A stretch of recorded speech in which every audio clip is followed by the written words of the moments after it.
show on, get paid, and all that glitters is gold. Only shooting stars break the mold. And all that glitters is gold. Oh, let's see. The slides aren't coming up on the front screen. I'll just look to the side.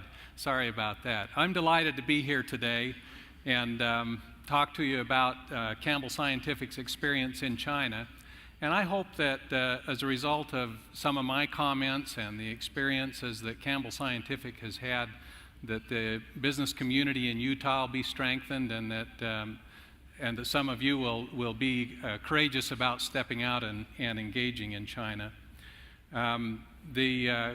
As was mentioned by Vince, Campbell Scientific's a manufacturer of data acquisition instruments, usually used in environmental monitoring, things like weather observations or water level and flow, structural monitoring.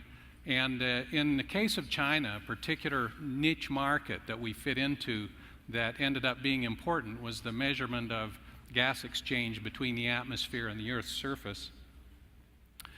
Our history in China actually goes back a number of decades, and it was coincidence in 1978 that a delegation of Chinese were visiting the campus at Utah State University. We happened to be having a company party. There were about 20 of us in the company at the time, and so we were on campus for the company party one evening, and somehow we connected up with the delegation. This isn't that delegation, but they were dressed just like this, all in gray suits. And so it was, we invited them to join us, and they did. So we had an evening together, about the same number of them as there were us in Campbell Scientific at the time. And so it was certainly an ice-breaking, if not a bread-breaking experience together. In the next decade, about the mid-1980s, there was another delegation of Chinese that visited. They were business people and then a few economic development people from the city and surrounding area of Shenzhen in southern China. And they had been, the university professor that had arranged the visit had been contracted by the Chinese government for developing or demonstrating models of small emerging manufacturing businesses, and so they came to visit Campbell Scientific to show them that kind of a business model in practice. And what's interesting now, looking back 3 decades, is how effective that particular component of economic development strategy in China has been. In the 1990s, trade began to emerge in isolated incidents, and for Campbell Scientific, we also began to develop a relationship with a key local distributor in China. And that was significant in the decade past because we had a particular opportunity contract with the Chinese Academy of Sciences in 2002, and that really accelerated our trade opportunities. And then in the current decade, our experience has been with registering a company in Hong Kong, sort of investigating how Hong Kong could be a business interface into China, and then ultimately establishing a wholly owned foreign entity in China. We've had a lot of key people who have helped along the way, and notice that a majority of them are Chinese. If I could just share a brief comment about Dr. Lee Bohm, who's now on the faculty at the University of Utah. In 2002, he was the head of the Foreign and Commercial Service desk in the Beijing Embassy, and he was from Utah originally and happened to come back to Utah in 2002 for a short-term leave. And I happened to call down to the Department of Commerce office in Salt Lake City at the time because of the contract that we were undertaking in China. And got to talk to Lee, and he offered to come up to Logan and visit with us. And so we crowded around a conference room table one afternoon, and we listened to him tell us horror stories about American businesses that he was trying to help deal with their situations in Beijing. I'll always look back on that for 2 reasons. Number one, with a lot of gratitude and appreciation for how he extended himself to help us out under the circumstances. Number two, because it helped us to know what to watch out for and how to build relationships and deal with the threats while going ahead and engaging in trade in China. So we had an early opportunity. I mentioned the Chinese Academy of Science. They had identified a number of key sites across China at which they wanted to characterize the carbon dioxide and water vapor gas exchange between the atmosphere and the Earth's surface. These were many of them forested sites, as you can see from the photograph on the lower left. They had erected towers where instruments could be placed to monitor these, and our contract was to place the instruments and help establish a program for that monitoring.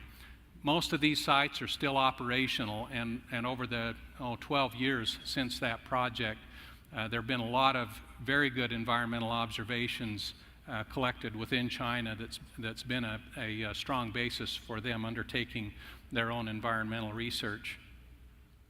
We're engaged in current projects that sort of grew out of that particular opportunity contract.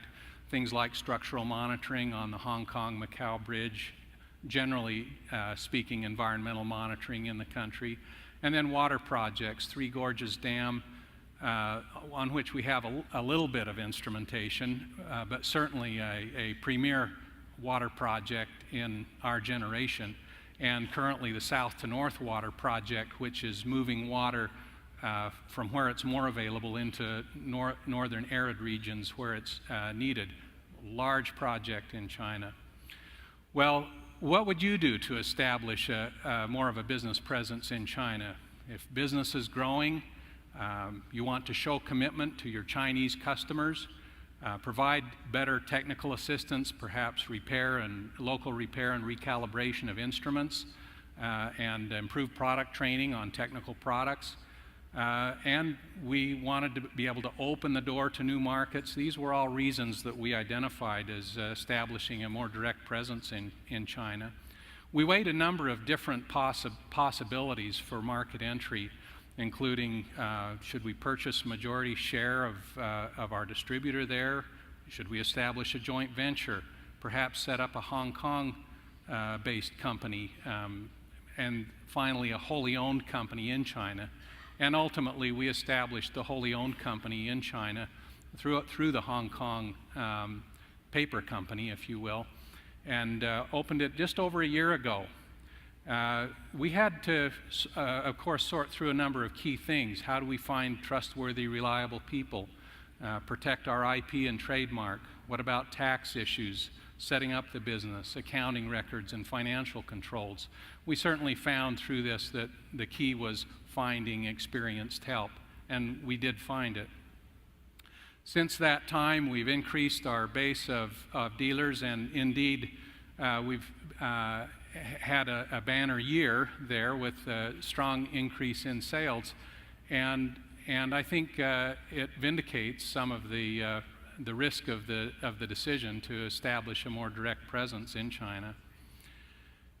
Today, our objectives are to deepen the level of proprietary maintenance that we make available on our products in China with local calibration and repair services, improve local service that's available, provide better technical training for local customers there, and then develop the business into other related markets.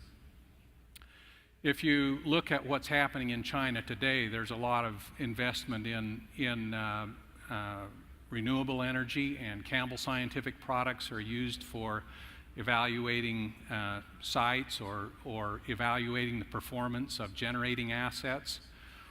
And there are a lot of future opportunities in water resource monitoring in China, and Campbell Scientific products can be used for measuring level, flow, water quality, structural integrity, things like that.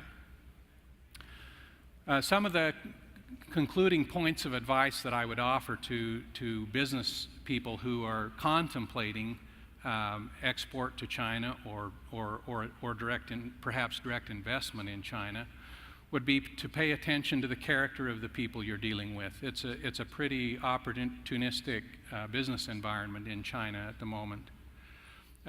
You should find a compatible market niche. For Campbell Scientific, that market niche was the measurement of gas exchange between the atmosphere and the Earth, and then we were able to branch out into a number of other places with that.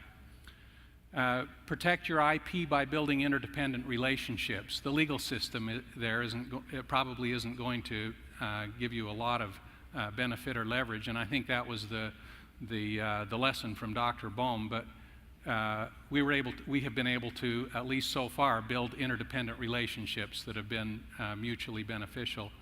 And then, lastly, be loyal to your employees and share your success. Just a few concluding thoughts on trade policy, because there are a number here who either work in services. If you're in the private sector, there may be some here who work in the public sector as well. You know, my experience has been that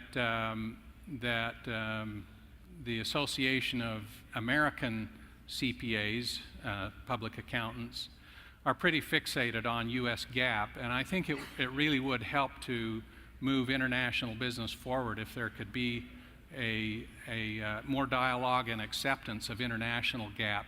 This particularly is an issue for Campbell Scientific and similar small and mid-sized businesses that are privately held. And when we have overseas subsidiaries whose financials have been prepared and audited to local GAAP or international GAAP standards, it becomes a difficulty for consolidation with our U.S. financials. And so we end up a bit underserved on that point. The next point that I would have is that, of course, we're dependent in international trade on currency exchange and funds flow.